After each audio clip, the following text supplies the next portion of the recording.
Üçüncü elete Abdullahurrahman'ın cevabiyetinden. Biz elete mevdumuz da olsa aya men amallahun yolma. Yarmadahun tasir merhuma. Ya şonun şagirdi Abdurrahmanahun tinahun tasir tanak. İhanet ediptirmi. Tevhin ediptirmi.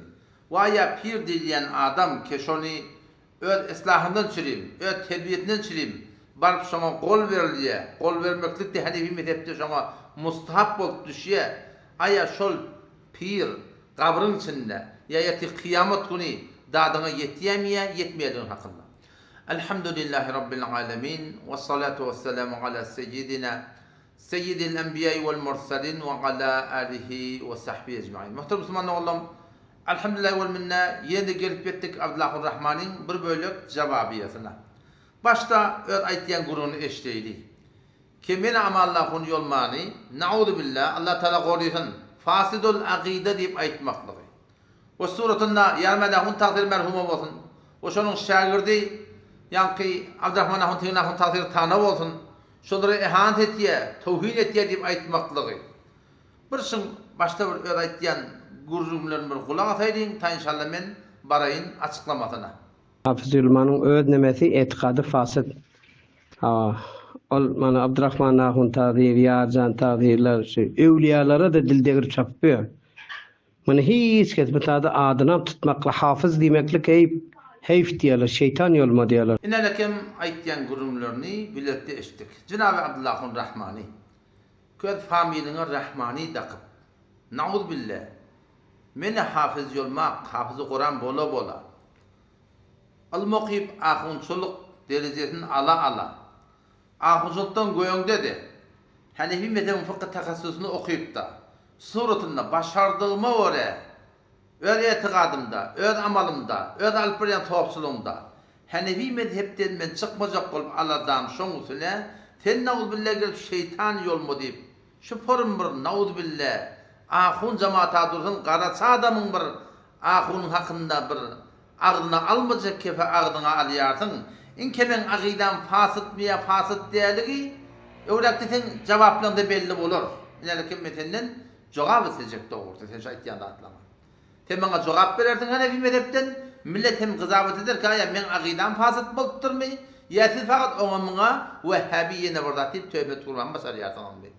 Ama bu mevzu hakkında kimin aya Tevrahun takdiri tana olsun, yarmadahun takdiri merhuma olsun, aya men şöyle ihanet ediptirmeye etmektirmeye. Mevzu bellice bölümürüm. Sen birazcık tahkik etsen, eğer şeyle burada bağ olsa, sen şöyle sabit et basar yartan. Men inçeme videolum var. Sen YouTube'dan download edecek mi? Facebook'tan download edecek mi? TikTok'tan download edecek mi? Aparatından download edecek mi? Instagram'dan download edecek mi? Rubica'dan download edecek mi? WhatsApp'tan download edecek mi? Telegram'dan download edecek mi? Sen nerede men videolarım sana gerek olsa, şu hemmeti alem cihana yayladığını.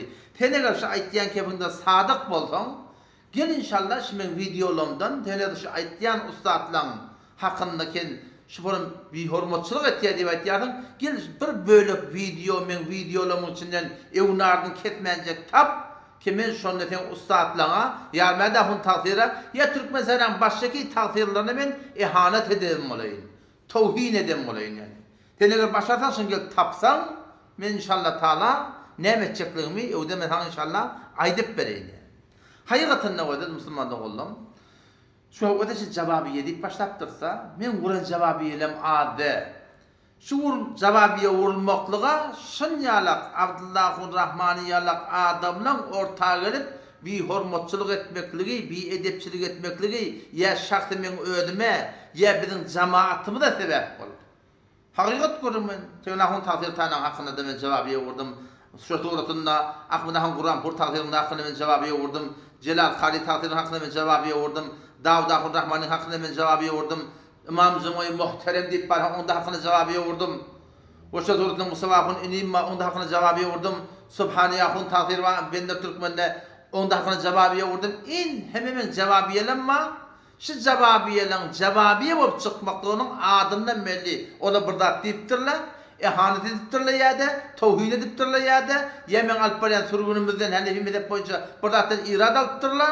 Şuna sebep bolup şula sebep bolupdyr kimden jababy ýogurmaklygy da. O men haňa açyk aýdaýyn. Şu jababylaryň aňyrsynda %98 şula bide garşy tawhid etýärler, ihanet etýärler. Täçgümde tanıyalyk adamlar ihanet etýärler. O biz mecbur bolup ştada barym şäherimi tökedip şulaň hakyny näme bolýar? Jababy ýogurmak bolýar. O da şu daýdan aýçak bolýanym. Cenab-ı Allah'ın Rahmani etlegim şitenden. Teneger aýtýanyň çyn bolsa, aýtýanyň gel sabit et. Eger sabit etmesen, men elim sen ýakan eti kıyamat gün. Käde dotorlar diýär da, ama Allah'ın şikayet etmeýän musundan diýär da. Şikayet bersene şunça aýdan kepler bilen diýär da. Men dedim baba dedim. Olaň ýanyna baryp ikiden türkmen ahym bolup qyýs çeketmekdigi asla töýemek dedim. Hudaý taala berjek jogaby, Hudaý taala tutjak tutumy, Hudaý taala berjek adaby, şunýalak adamlar iki şu borum kepler al başyky ähli sünnet we cemaatyň helefi mezhebiň adamlarynyň çaşmaklygyna sebäp bolýar. Ol yaradan gudratlyň tutumy beter güýçlüdir. Ýa sabit edersen, ýa meňelim sen ýakan we şu borum başyky ustadlaryň iki daňa ustad bolup bir tawhid etdiler. Geçer mi hada diýmen ýa. Ýa bagşa diýip aýdarsaňyz, ähli sünnet bitim bir ýalňyş ýat diýip aýdarsaňyz, ýogsa meňelim siziň ýakanýydy. Çe keteklerden bolsun, çe öldümdükden bolup başlar otanda gelip ortaga hyýanat etdiler ýani. Mundan geç gurun ýokdur ýani. Emma eger sabit etsen bilýär, men sana gowul berýän agaja. Cenab-ı Allah'ın Rahmani we de eger sen sabit etsen men bir hormatçylygyň de ustadlaňa, sen şu bir hormatçylyga çyňýarlar, men hemme rahmetle mezaý mezazi ýygyna aýarjak, tawba etjek bolýar. Emma eger sabit etbilmesem ýan haýdan gurun, elbetde häbir gurun bar. Eger sen menzurum şu tawhid etmeklikden, fezaý mecazide sen ustadlaňdan, sen takdirlaňdan, sen hemrediflaňdan, sen hem aqidalaňdan bir daha da soramaklyk bolsa diýle hormat bilen kimge hiç kim ihanet diýip aýtmaýar. Ýa siziň ustadlaňyzyň aýtnamadyna bir daha da gelip ähli terinde bir hay-hu edip el çarhyp diýip falany ruh hazır boldy diýip şoň gybalyna gelip de sorak etmeklik hormat bilen muňa hiç kim ihanet diýmeýär. Ýene takda siziň ustadlygynyň hulata muhtelif tribollar bar. Cumhuriyet dedinki, cemaat dedinki, toy dedinki, yat dedinki, şu toratında hüccet dedinki, şu forum muhtelif tribollardan sen ustadın gurrun var ya, o şu gurrunlarda saytlarına, peşlerine, kanallarına öyle şu yaylet yalla, aylan, bu da geliptir, bütün diğerinde gelip yetiye, hafız bunun hakkını näme diýen, o şu aydan dadı bir de tahkik etiyatsa, yalla mı aydıp duran dadı, eşlilen gurrun diye. Aslında görülen dadı diye, oturup oylanyan bir diyanatta bir çarçılık bağda, çarçubu da sığana. Ahir şu meselenin hakkında öldürne diye vursaňa jogap bermeýärler. Ýallarına barsanda gurrun etden bir he diýe ýyryny ýamaşadan adat olan turmandyrýarlar. Çäremi tökedip milleti türkmen sährak, türkmen ilimide hakykatyň üýde çykmaklygyndan çyryp ki Allah şoň aýtýan namady barmy? Şoň aýtýan düden tertibi barmy? Şoň berýän sadaka edip durandady barmy? Şu forum namehremle onu durup gurrun vermek barmy? Şu forum falanat barmy? Helelerge ahylyňdan pul tessin, şeýle birde barmy? Helelerge ahylyň elinden awşýa, şeýle birde barmy? Helelerge ahylyň gapdan durup bilejek ekejekdir ýa, şeýle birde barmy? Der hukmyk telebeyi ilim, siziň ustadlaryňdan bir soraýarsa ki falan taksir, sen şu aýtýandadyň niýeti bar. Ama hiç wagtda jogap ýok yani. Jogap ýok. Näme jogap ýok? Jogap ýok. Jogap nerden getirmeli? Bati buradaki edip şeriýata ders. Ýok, jogap nerden getirmeli? Ine de kim wada? Ýa-ki ýarmadaň taksir muhterem merhumum men hücretinden bir çykan video bar. Şu taýda ýarmadaň taksirde oty. Men görüşimden şaýat ýalňyşýan bir imzadan taksirde men şu taýda gapdaly oturan şu diýip tanydym. Ularda başa oturan bir topar jamaat bar. Bu neslanın kıyafetine Türkmenistançı mı kadidin doğrusu. O zaman şu taada şolara soğukçuluk təlim verdi oldu. O soğukçuluğunu bir de soğuk. Bir de Nakşibendi. Hop. Piri kol vermek bir de Bağdat. Yok da Mustafa Hanefi mezhebinin muhakkiklarının aydınlığı var. Özün ıslah etmeklik farz, muhtelif tariqalar var. Yani soğukçulukta eğer hakkani olsa, Hanefi mezhebi var olsa o da bir tertibin bir yer. O zaman şu taada bir şu jemde bir zat çoyan görünmep duran ahun şu bir nerse söz aýtdy. Ki işin gynçylygy bolsa, perişan bolsaňyz diýen ýalap, ha şu toratda piriňi çağırın diye. Dünýedeki dadyň ýetişi aýra. Kabrda da dadyň ýetişi ýetdi. Meydan mahşerde de dadyň ýetişi ýetdi. 15 şopsy dady şonuň öldürine soradyk. bir seferde, iki seferde näsir story koyup soradım. Hiç cevap yok. Eger ne öz kanallarına, ne öz peşlerine hiç cevap yok. Abi soruya sadece siz şeytanlardan hani himmetinde nerede var? Cevap yok şuna. Hop, onu cevap verip bilmedi Abdullah Rahmani. Seni belbette, sen şolan tarafından ne öyle suratında bir bilmeyen türlü kepliyetin öz mukabilindeki fasıl akida, vehhabi falan o ayda keplerine uğramaytmayacak oluyor. Sen gel şolan tarafından bir de cevap ver. Falanca soru üstüne de edecek ki, yekan soracak, her soruna da bir hafta 10 men vakt verecek, kavvette tahkik et, cevabıya vur, cevap ver. Fark etmiyor, men kelin adım tut cevap ver, fark etmiyor. Suratan tahkik et, cevap ver, men qovul veriyen, sen şol veriyen gurrunu, öz pejimde de koyayım, koy suratına çok kodan ben, millet gelsin ne metle biliyor musun?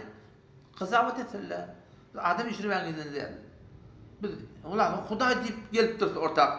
Her kim her näme diýdi, men o bilen işim yok. Men öz niyetimden, öz kastımdan özüm habarym var. Nälekem oýan arada biri maňa diýdi, ama Allah'ın ne? Elbette yalanlar bir gurkum tuttu bilýär mi? Ama Allah'ın diýene barsa kefin dogurlaýyn. Ýani kametniň etegini ýaptyrda. Sen başyňa gelen zatdy, sen onu sikte damalsy diýär da. Ben o diýdim, eger Allah mededi, tawfigyny nusraty maňa bolmasa, maňa düşen agram hiç kim onu durulmaz. Türkmen ilarahyn dedim. Yalla sen tawfigin, sen fazla kerem. Menen niyetimden özüm habarym var. Wala tuzakku ala anfusakum diýip Huda taala. Wala tuzakku anfusakum diýip. Özüme ömek niyetim ýok.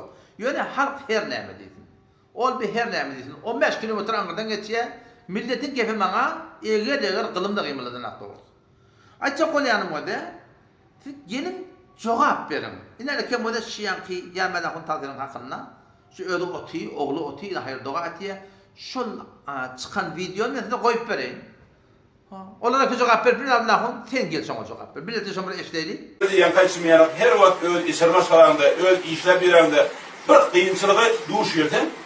Sıratta Huda'yı çağır, Resulullah'ı çağır, o pirinden kümü tevelik. Pirinden kümü tevelikten inşallah pirin sana geçer.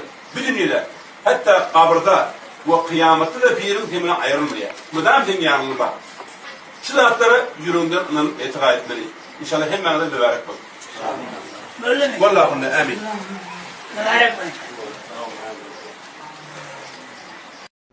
İnanın aýdylan gurrunu biletde eşitdik. Cenab-ı Abdullah Rahmani.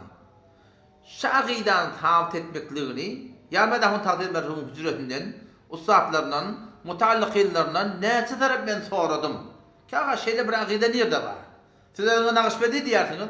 Sizler o Sofi diýersiniz, bir de aynı Nakşibendi, bir de Sofi. Bir diýer Sofçylığımız Hanefi mezhebin ne akidesinde ne amalında tertiri yok elhamdülillah vel minne. Sizin ne akidaňyz? Sizin şartlayan Sofçylygyňyz wagan Nakşibendi bolýanmasa, Hanefi mezhep boyunca doğru bolýanmasa, teniki gelýärsiň ama Allah ona fasidin akidede fasit diýip aýtýarsyň, gel sabit et şeyde bir zat ki kabrın içinde pir bizim dadımıza yetmeli olsun, meydan mehşerde bizim dadımıza yetmeli olsun, şeyde bir akide, hayti bir akide kitapta geliptir, hayti bir muteber kitapta geliptir, gel sabit et Müslüman doğru. Sen maksadın şu da şeyde değil mi? Siz maksadın şu ki bizim alıp barıyan sürgünümüz, ki bizim Hanefi mezhep deyip barıyat, siz ona buna Vehhabiyene burada deyip şey deyip yamallah kesip yarsan, gel şimdi olduğunu sabit et. Akidanının saf sadalığını sabit edin ya. Tafallahi rahmetullahi aleyhi diye, akide bilmenin şeytanı ildir, eğer 1000 yıl ibadet kılsa yerler diye. Vakti akidan doğru bolmasa amalından nem peyda var, sofçuldan nem peyda var, zikrinden nem peyda var, sadakandan nem peyda var. Teniki gelýärdiň men ama Allah'una ona tawhin et diýip aýtýardyň, falan takdiri tawhin et diýip aýtýardyň. Siz İslam dinimiz boyunça, şeriat boyunça, peygamberimiz boyunça yok akidany, yok sadakalary, yok tertipleri gelip de suratynda millete tälim berip, deston ada tawapçylyk takdyryň. Aýaşy Hudaý Taala yalan maglamak diými? Aýaşy Hudaý Taala tawhin nämi? Aýaşy peygamberimiz de yalan maglamak diými? Aýaşy peygambere tawhin nämi? Aýaşy İmam Azam rahmetullahi aleyhi mezhebine tawhin nämi? Sen aýtýan falana huna sen falan takdirden ihanet etýän menden algylladyn. Sen fasidul akide diýip aýtýarsyň. Teş akidan gel sabit et. Wa aýa şudatlar sabit edip başarmasaňyz, şeriatda ýok da bar edip, suratynda ýok akidan getip öwret tälim bermekdir. Allah Taala bilen peýgamberimiz bilen İmam Azam rahmetullahi aleyhi ihanete tawhin bolup düşýärmi? Bolmaýan Hudaý haqqan şey. Sözüm geçen Müslüman oğlum. Men yani bir hafta 10 gün sabret çıktı inşallah. Abdullah Rahmani en şeme sorulara cevap verdim. Bana da gelip gitti ne kadarları. Başta sonra olmuş. Haş ettiğin için açıklap ver. Ta ki belli olsun ama Allah onun akidet fasıt mı? Yetirin alıp barayan yolunuz, düzgününüz hem akidet hem amallah yanlış mı ya? Yanlış yeri belli olsun. Vesselamu aleyküm ve rahmetullahi ve berekatuhu.